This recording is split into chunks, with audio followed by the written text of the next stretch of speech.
നമസ്കാരം. വയനാട്ടിലെ ചില മേഖലകളിൽ നേരിയ തോതിൽ ഭൂമികുലുക്കമുണ്ടായതായി നാട്ടുകാർ പറഞ്ഞു. ഇതേ തുടർന്ന് സ്ഥലവാസികളോട് അടിയന്തരമായി ഒഴിഞ്ഞു പോകാൻ റവന്യൂ വകുപ്പ് നിർദ്ദേശം നൽകി. കുറിച്യർമല, പിണങ്ങോട്, മൂരിക്കാപ്പ്, അമ്പുകുത്തിമല, ഇടക്കൽ ഗുഹ എന്നിവിടങ്ങളോട് ചേർന്ന ചില മേഖലകളിലാണ് രാവിലെ നേരിയ തോതിൽ ഭൂമികുലുക്കമുണ്ടായത്.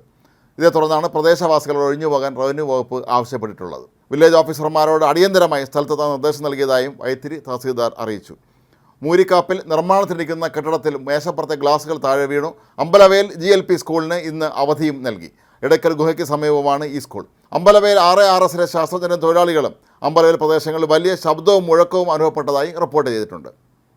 നെന്മേനി വില്ലേജിലെ പാടിപ്പറമ്പ്, അമ്പുകുത്തി, അമ്പലവയൽ NARS പ്രദേശങ്ങളിൽ ഭൂമിക്കടിയിൽ നിന്ന് മുഴക്കവും നേരിയ കുലുക്കവുമാണ് അനുഭവപ്പെട്ടത്.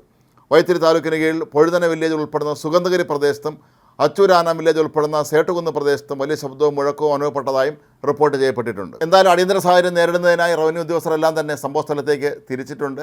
ഏതായാലും വെള്ളപ്പൊക്കത്തിന് ഉരുൾപൊട്ടലിന് തൊട്ട് പിന്നാലെയാണ് ഇപ്പോൾ വയനാട്ടിൽ ഇത്തരത്തിലുള്ള നേരിയ തോതിലുള്ള ഭൂമികുലുക്കവും അനുഭവപ്പെടുന്നത്. റവന്യൂ അധികൃതർ ജനങ്ങളുടെ സ്ഥലത്തു നിന്ന് ഒഴിഞ്ഞു പോകാൻ ആവശ്യപ്പെട്ടത് തന്നെ ഒരു സുരക്ഷാ സംവിധാനങ്ങൾ ഒരുക്കുന്നതിൻ്റെ മുന്നോടിയായിട്ടാണ്. ഇനി അങ്ങോട്ട് വിദഗ്ധർ സ്ഥലത്തെത്തി വിശദമായ പരിശോധന നടത്തുകയും ഇതുമായി ബന്ധപ്പെട്ട കൂടുതൽ വിവരങ്ങൾ അപ്പോൾ തന്നെ അറിയിക്കുകയും ചെയ്യുമെന്നാണ് ഇപ്പോൾ സർക്കാർ വെളിപ്പെടുത്തിയിട്ടുള്ളത്.